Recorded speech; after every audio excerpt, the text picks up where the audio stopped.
And what is up, everybody? Welcome to Ground Zero in Spartanburg, South Carolina once again. Today we are here with Artwork. I am Trenton with Southeast Pit Report. And like I said, these guys are Artworks. I'm going to let you guys introduce yourselves and what y'all do real quick in the band.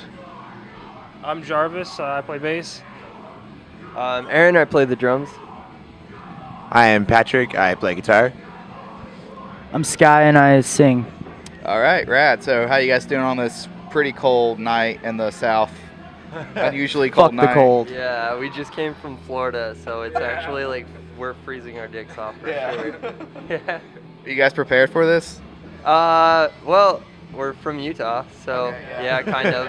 As prepared as we can be, I Yeah. suppose. All right, sweet. Fuck the cold.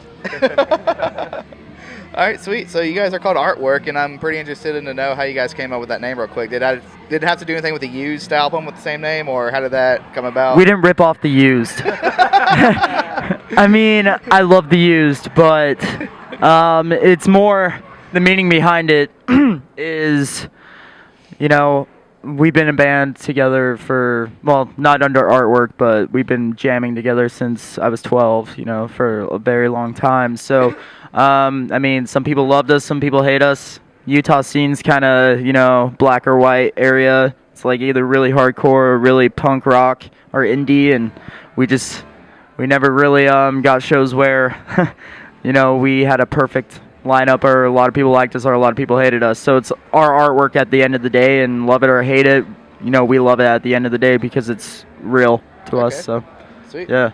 So is that sort of where the EP or album, whatever, came from too? Black and White, sort of that whole thing is you guys didn't really fit in anywhere? Yeah, Black and White has many different meanings for me, actually. But, I mean, that's the beautiful thing about music is that over time it could change what it means anyways in any kind of perspective. So, I mean, yeah, but originally that's basically where I came from is that, you know, usually it's just black or white area. There's no gray area anymore in life, I think, anyways, in today's world. Awesome. All right, so you guys are on Revival along with our friends in the Funeral Portrait and stuff. We love those guys, so shout out to them. Oh, yeah. So how did you get, what's your story with them? How did you guys get hit up by those guys and signed to them and all that? Fuck! Okay. So, you know, it's kind of funny. Sean just hit me up. I didn't know who the fuck he was. Didn't really, like, pay attention, really. And we talked back and forth now and again. And he's like, hey, man, I got a label, blah, blah, blah. I'm like, awesome. And, you know, he's like, you know, Alisana signed to us, Funeral Portrait, Magosh, all them. I'm like, oh, that's cool. I'm like, I'm not really a big fan of Alisana. And he's like, well, I sing in Alisana. I'm like, ah, shit, like, fuck my ass. But, I mean, it was just, you know, we talked to quite a few people, but, I mean, they were the best fit for us just because, you know, they have what we want more than anything, and that's just creative freedom. Yeah. So okay. Yeah. Awesome. So yeah, kind of, I mean, at least that means like you were in it for the label, not necessarily because it was Sean from Alisana, because you weren't really. No, not at all. Yeah, I think that proves it too. So. So after being signed and stuff, have you guys seen like a change in your fans or whatever, like more accepting a bigger fan base rather than being, I guess, black in that black and white area where you guys don't really fit anywhere? Yeah, I think so. I mean, you're always gonna have those people that aren't gonna dig your shit, which it happens. But I mean, yeah, I've seen a variety of people start liking our stuff from like, you know, 12 years old to fucking 60. You know, we have a lot of fucking fans that are like 50 years old. So yeah. I mean, it's pretty nice. Was it one of those things where it's like you guys became the signed band in the scene, and so all those haters are now like, oh my god, we love you guys? Or I don't think it's that. I think it just became, what's the word, more concentrated? Is that the word? I mean, the good people weighed out the bad. Yeah. They're not bad people. They're just fucking bad. They fucking suck. I'm just kidding. We'll try to persuade them. What about you guys? What has it been like writing music for all this? I'm sorry, what? Oh, sorry. What has it been like for you guys, I guess, writing the music and everything for this?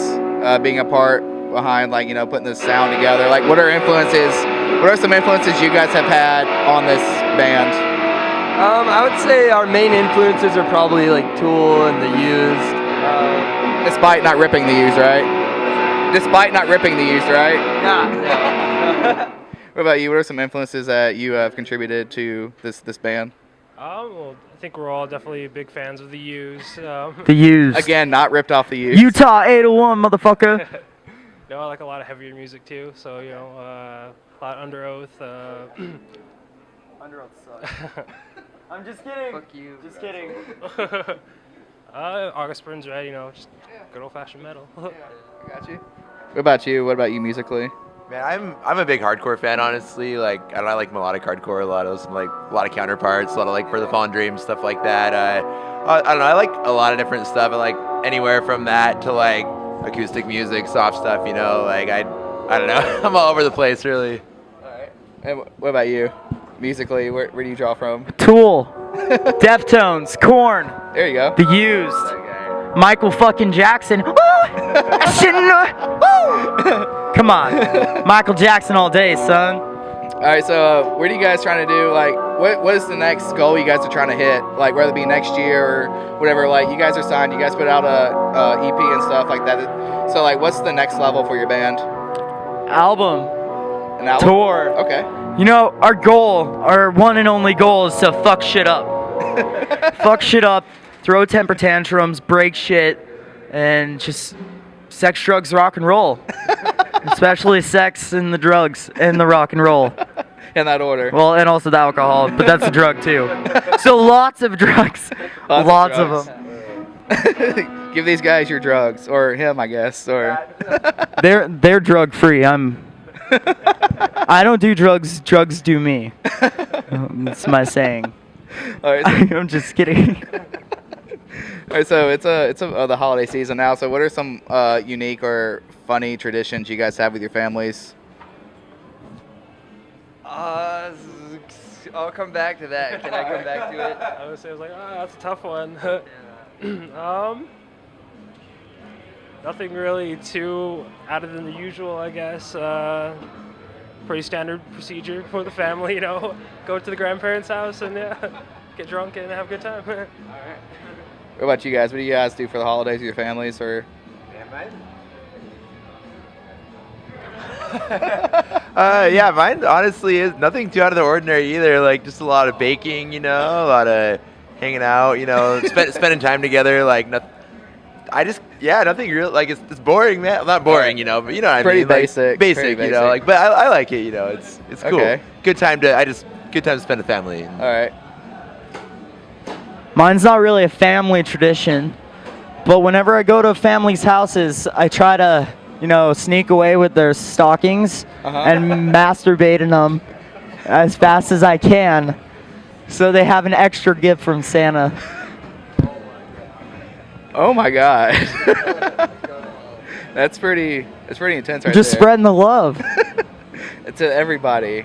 Everybody. Aaron's Even your only family. shaking his head because I do it to his family all the time. Oh my God. All right, I got one more for you guys. I'm interested to hear his reply to this one. But if you guys could hang out, date, or marry, or do anything you wanted to with Taylor Swift and she wrote a song about you, what would that be called and what would that be about?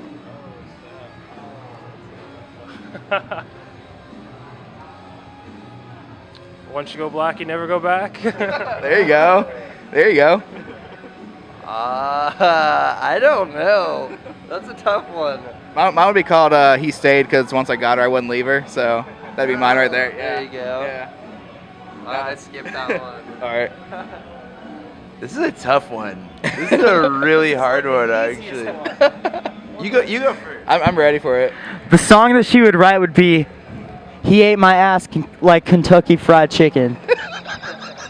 And it would go #1. Triple platinum. Trademarked. Taylor, if you're listening, I'm not really your fan or anything, but if you know Demi Lovato, send her my way. Oh, okay.